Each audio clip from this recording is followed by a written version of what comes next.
Bismillahirrahmanirrahim. Bonjour chers collègues. On continue le cours des tumeurs trophoplastiques gestationnelles. Toujours dans les tumeurs à villosité molaire. On va voir dans cette partie le mole idatiforme dans sa forme complète. Tous ces supports sont dans la description pour télécharger. Abonnez-vous, chers collègues, si vous n'êtes pas encore. Maximum de partage. Ne laissez pas seulement ces vidéos à votre disposition et contactez-moi à tout moment à Instagram pour vos questions et vos propositions. Donc, deuxième aspect du mole idatiforme complet, c'est un aspect qui est illustré à gauche. Donc, c'est un aspect en grappe de raisin. Ça, c'est à noter. Donc, si vous avez un examen macroscopique à l'anatomopathologie, vous avez un aspect en grappe de raisin. Vous allez évoquer là un mole idatiforme avec. Vous allez voir un taux élevé de bêta-ACG. Vous allez voir le rôle, le dosage de bêta-ACG surtout dans les moles idatiformes. Et parmi les critères ou bien les examens paracliniques à prescrire. Donc, premièrement, l'origine, faites attention. Donc, nous savons tous que la mère va donner uniquement le cytoplasme de son ovule et de l'ADN mitochondrial. Donc là, c'est la génétique. On a vu ça dans les maladies non mendéliennes. Tandis que dans cette pathologie-là, c'est le père qui va donner un spermatozoïde donc, monoploïde 23X. Ce dernier va se dupliquer et va donner une diploïde via un ovocyte diploïde de 45XX, soit deux spermatozoïdes X et Y, donc là, qui sont à l'origine de cette pathologie. Donc la fréquence de ce mole datiforme, il est très élevé dans les pays du sud-est asiatique, en Afrique centrale, et on sont heureusement en nette régression, quel que soit le pays. Comme incidence, 2 pour 1000 habitants au Japon, 0,6 à 1 habitant par 1000 en Europe. Le risque là, il augmente, donc vous allez voir la ressemblance avec un âge maternel avancé. Donc le risque va doubler après 35 ans. Aussi, chez les femmes jeunes dont l'âge est inférieur à 20 ans. Donc les deux extrémités, femmes trop jeunes ou femmes âgées. Supérieur à 35, inférieur à 20. Premier facteur de risque, c'est l'âge. Deuxièmement, un déficit en carotène, déficit en graisse animale, déficit en vitamine A, ou bien il va survenir 2 à 3 fois après les fausses couches. Je vous invite à consulter le cours des avortements. On avait parlé de critères, de la récidivité des avortements spontanés. Donc, parmi les complications ou bien les formes qui vont survenir après 2 à 3 fausses couches, un avortement qui est récidivant, vous pouvez avoir un mole idatiforme dans sa forme complète. Donc, 32 fois, le risque est augmenté après 2 fausses couches qui sont consécutives.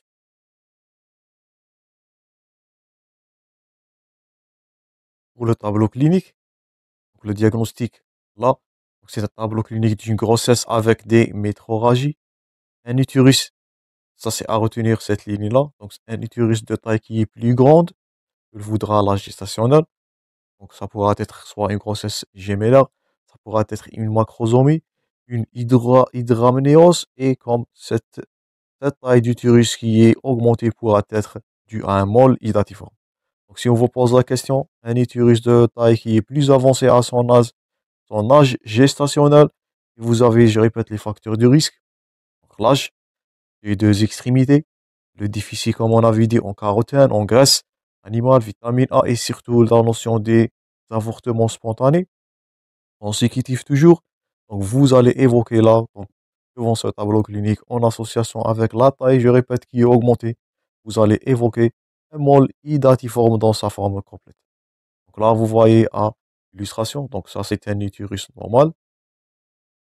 Et là, c'est un mole idatiforme complet. Donc, il va prendre la totalité répète, de la cavité utérine et il va causer cette augmentation de taille. Aussi, l'anémie intense d'intensité variable, c'est parmi les signes cliniques de cette hémorragie, bien sûr, complications, vomissement 20 à 30%. La prééclampsie, on va revoir ça dans le cours des grossesses et HTA. L'élévation surtout de bêta ou bien CG total dans 60% des cas.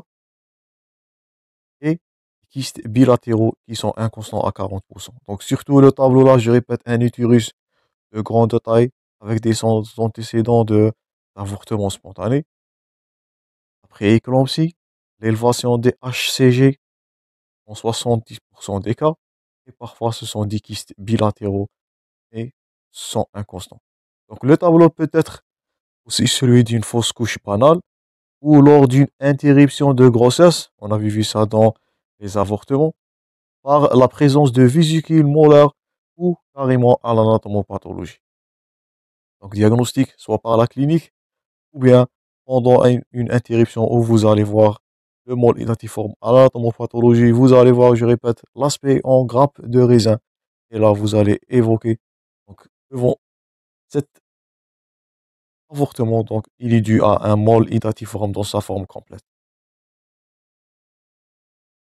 Les examens complémentaires, donc l'échographie premièrement endovaginale. Donc l'échographie endovaginale et pelvienne sont l'examen clé. Notez. Qu'est-ce que vous allez constater si on vous pose la question après un mol identiforme complet?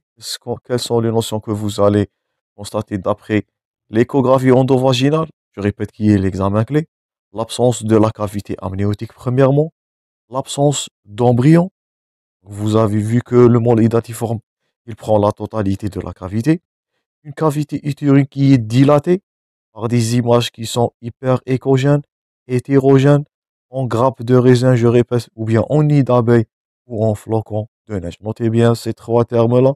Donc, si on vous pose la question dans un contexte clinique, il s'agit d'une femme qui a des antécédents, je répète toujours, des avortements.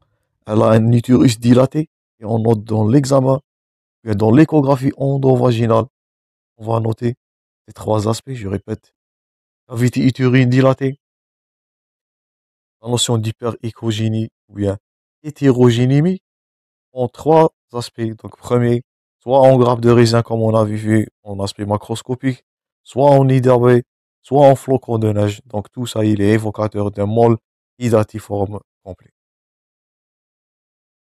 Donc, la voilà à gauche dans l'illustration. Ça, c'est la sonde endovaginale. Et la voilà. Donc, vous voyez un mol idatiforme, l'absence d'œuf, l'absence de cavité amniotique, l'image en grappe de raisin, ou bien en nid d'abeille ou en flocon de neige, vous allez évoquer là votre diagnostic d'un mol idatiforme complet. Premier examen clé, c'est l'échographie endovaginale. Elle est suivie, je répète, le rôle de dosage de bêta-ACG qui va retrouver souvent très élevé, supérieur à 100 000 unités. Donc, deux critères, l'aspect de grappe de raisin, en nid d'abeille, flocon de neige dans l'échographie endovaginale qui est l'examen clé. Et toujours de l'homole idatiforme, je répète, la notion de dosage de bêta-ACG qui est capitale, ou bien l'ACG total qui est capitale, souvent elle est élevée supérieure à 100 000. L'histologie va retrouver donc une hyperplasie cytotrophoblastique et syncytiotrophoblastique. Ça nous fait appel à la première partie où on a vu l'origine. Donc je répète, l'origine de ces moles, c'est cytotrophoblastique et syncytiotrophoblastique. Par contre, prochaine pathologie d'origine placentaire, on va voir la différence dans l'origine. Et notez-vous aussi, donc nous sommes toujours dans les tumeurs trophoblastiques à villosité molaire.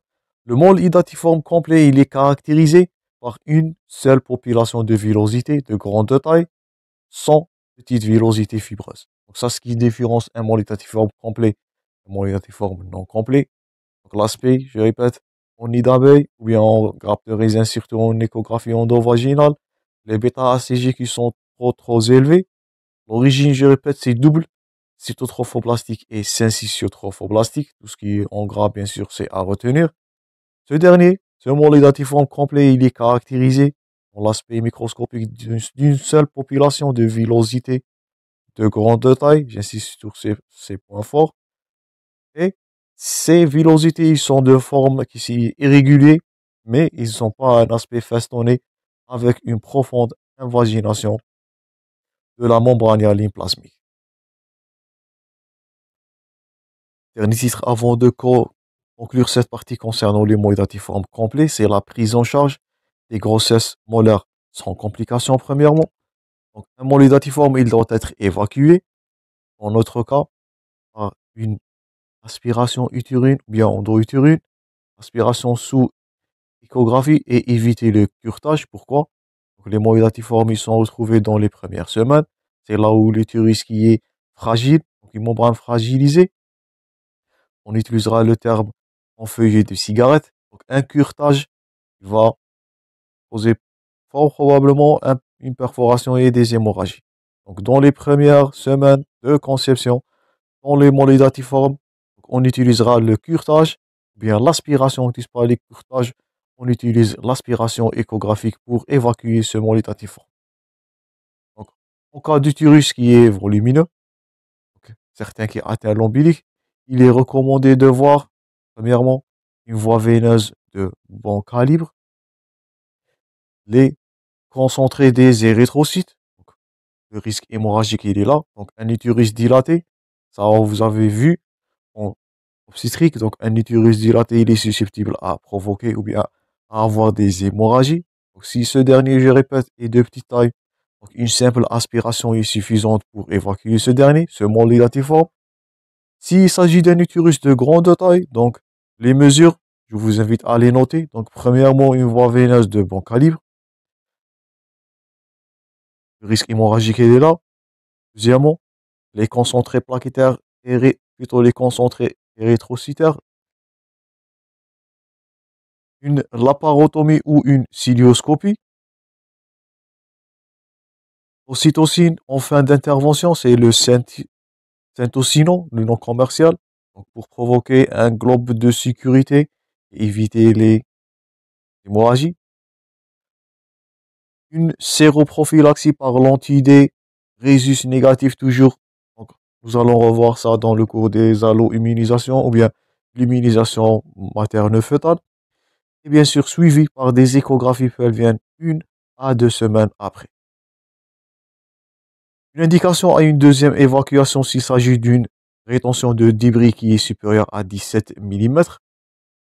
Une contraception efficace, je répète, après tout avortement, tout échec, toute intervention endovaginale, une contraception efficace doit être administrée. L'utérus est en état fragilisé, il n'est pas susceptible d'avoir une conception. Donc, ou bien, malheureusement, dans certains des cas, on peut faire le recours à une hystérectomie qui peut être proposée pour les patientes qui ont plus de 40 ans pour éviter la récidive de ces molidatiformes. Donc, toujours dans votre conduite à tenir, le choix de traitement, donc il est sous l'âge maternel ou bien sous la dépendance de l'âge maternel et des cas, ou bien variété clinique. Donc, toujours chez une femme qui désire la grossesse, on administre un traitement toujours conservatif. On veut plus maximum possible. Et pour les femmes où l'âge supérieur à 40 ans sans intention de désir de grossesse, vous pouvez, dans ce cas, dans un mol idatiforme complet, proposer une hystérectomie totale pour éviter la récidive du mol idatiforme. Dernière plaque, c'est la surveillance. Donc toujours, la surveillance, elle se fait par le dosage des bêta-ACG. Donc de la même technique qui est possible au même laboratoire. Donc notez-vous ce terme-là. Donc, le bêta-ACG en grossesse extra-utérine et en molidatiforme, il est un critère de surveillance et de diagnostic. La même technique et bien sûr au même laboratoire. Donc, amorcer le suivi de semaines après l'évacuation de toute grossesse molaire. La bêta-ACG toutes les semaines jusqu'aux négativations pour prouver qu'il s'agit d'une rémission ou bien d'une guérison. Donc, la rémission, elle est définie par 3 dosages négatifs hebdomadaires consécutifs qui sont inférieurs à 5 milliunités internationales.